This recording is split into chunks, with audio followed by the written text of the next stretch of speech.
দেখা যায় নিজেদের গাছের যে কোনো সবজি অথবা ফল খেতে এত পরিমাণ ভালো লাগে যা বলা যায় না, কারণ নিজেদের সব কিছু খেতে একটা শান্তি অন্য রকমের।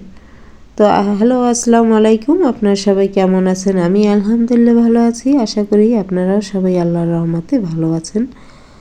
আবারও নতুন একটি ভিডিও নিয়ে আসলাম। এই যে সকালবেলায় কাজ শুরু হয়ে গেছে, মহিলাদের কাজ যেহেতু রান্না বেশিরভাগ।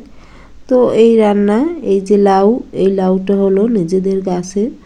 তো এই রেখে দিলে কিন্তু ভালো লাগে না, সেদ্ধ হতে চায় না। আর লাউর একটি গুণ আছে যে লাউটা কিন্তু সব সময় ছিলে হয়তো আস্ত ধুয়ে নেবেন, অথবা না ছিলে তারপর ধুয়ে নেবেন, তাহলে দেখা যায় লাউ কিন্তু অনেক সুন্দর একদম গলে যায়, সেদ্ধ হয়ে যায়। আর যদি আপনার লাউটা কুটে তারপর ধুইতে যান, তাহলে ওই ধোয়ায় কিন্তু লাউর ভিতরে একটা কষের মতো থাকে, ওইটা কিন্তু ধুয়ে ফেললে তাহলে চলে যায়, সেদ্ধ হতে চায় না। তাই সবসময় লাউ, আস্ত লাউ এইটা ধুয়ে নেবেন। আপনারা যেই রান্না করেন তো আস্ত ধুয়ে নিলে তাহলে ময়লাটা চলে যাবে, সুন্দর রান্না করতে ছিলে একদম কুটে রান্না করতে পারবেন। তো এই লাউটা ভালোভাবে আমি ছিলে তারপর প্রথমেই আমি ওইটা ধুয়ে নিয়েছি।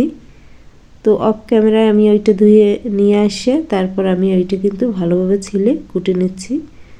তো এইভাবে লাউটা কোটা শেষ হয়ে গেলে তখন আমি এই ছোলাটা আলাদাভাবে রেখে দেব। তারপর এখানে আমি কিছু শাক বেছে নেব, তাও গ্রাম থেকে নিয়ে আসা হয়েছে। তো ওই শাকটা এখন আমি ভাজি করব না, তবু আমি বেছে রেখে দিয়েছি, কারণ দেখা যায় অনেক সময় রান্না করতে গিয়ে তারপর এই শাক বাছা একটা ঝামেলা। তাই তো আমি শাকটা ভালোভাবে একটু বেছে নিয়ে তারপর ফ্রিজে রেখে দেব, পরের দিন রান্না করব।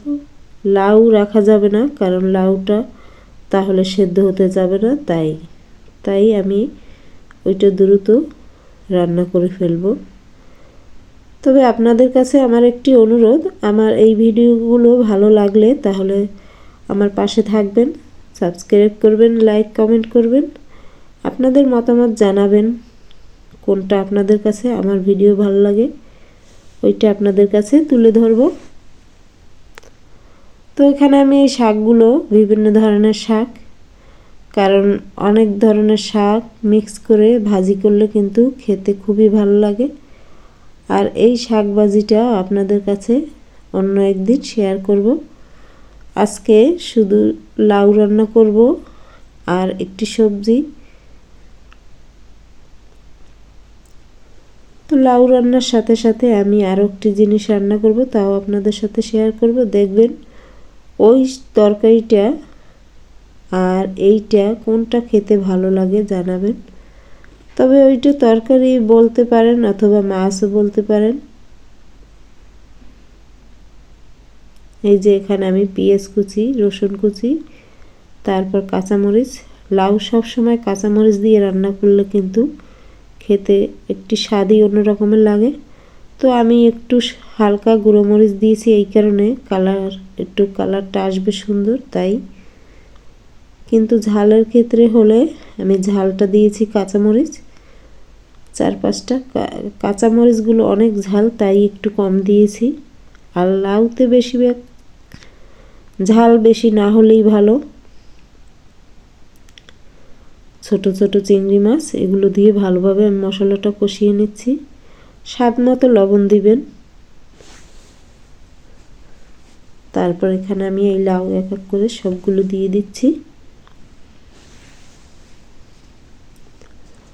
লাউটা সত্যিই অনেক সুন্দর, কারণ রান্না করার সাথে সাথে অল্প সময়ের ভিতরেই এইটা একদম গলে গেছে। লাউ কিন্তু না গললে ভালো লাগে না খেতে।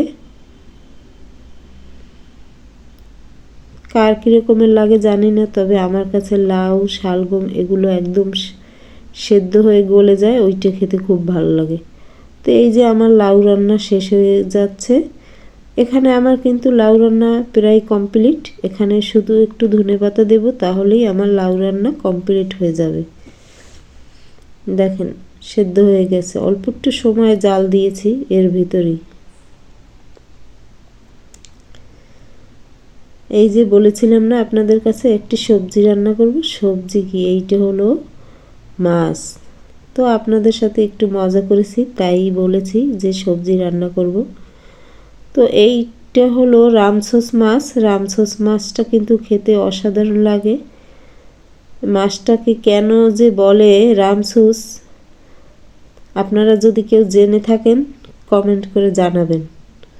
তবে আমি হয়তো ভাবতে পারি এই কারণে রামসোস, কারণ এইটার অনেকগুলো মুখের কাছ থেকে অনেক সোজ থাকে, তো এই জন্যই হয়তো বলে রামসোস।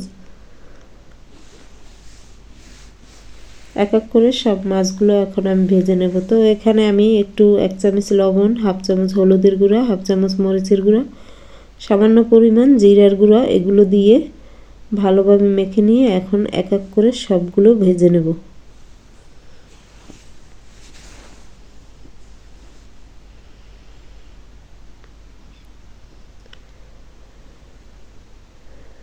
এই মাছটা ভাজা হয়ে গেলে তারপর আমি আলাদাভাবে মশলা কষিয়ে নেব, কারণ আজকে এই মাছটা আমি কাঁচামরিচ দিয়ে রান্না করব। কাঁচামরিচের তরকারি অথবা মাছ যে কোনো জিনিসই রান্না করেন বেশি একটা কালার আসবে না, আর মশলা বেশি একটা হয় না, যেহেতু এটা কাঁচামরিচ। আর যদি আপনি গুঁড়োমরিচটার পরিমাণ একটু বেশি দিন তাহলে কিন্তু মশলাটা একটু বেশি হয়। তো আমি আজকে বেশি করে কাঁচামরিচ দিয়ে এই মাছটা রান্না করব, সাথে একটু 2টা কাঁচা টমেটো দেব। তারপর এখানে আমি ভালোভাবে এই যে মশলাটা আগেই কষানো হয়ে গেছে, তো মশলা ওখানে আমি একটু 2 চামচ পেঁয়াজের বাটা দিয়েছি, 1 চামচ রসুন দিয়েছি, আর সামান্য পরিমাণ জিরার গুঁড়া এগুলো ভালোভাবে দিয়েছি, 1 চামচ মরিচের গুঁড়া, 1 চামচ হলুদের গুঁড়া, আর হলো ওই কাঁচামরিচ স্বাদ মতো লবণ, এগুলো দিয়ে ভালোভাবে মশলাটা আমি কষিয়ে নিয়েছি। তো ওইটা আপনাদের সাথে একটু শেয়ার করা, ক্যামেরা অফ হয়ে গিয়েছিল দেখিনি, তাই শেয়ার করতে পারছিলাম না। বলে দিলাম কী কী মশলা দিয়েছি ওখানে। এই যে মাছ ভাজা কমপ্লিট। এখন আমি এই ধনেপাতা দেওয়া হয়ে গেলে, সেদ্ধ হয়ে গেলেই আমার মাছটা ভাজা শেষ হয়ে যাবে।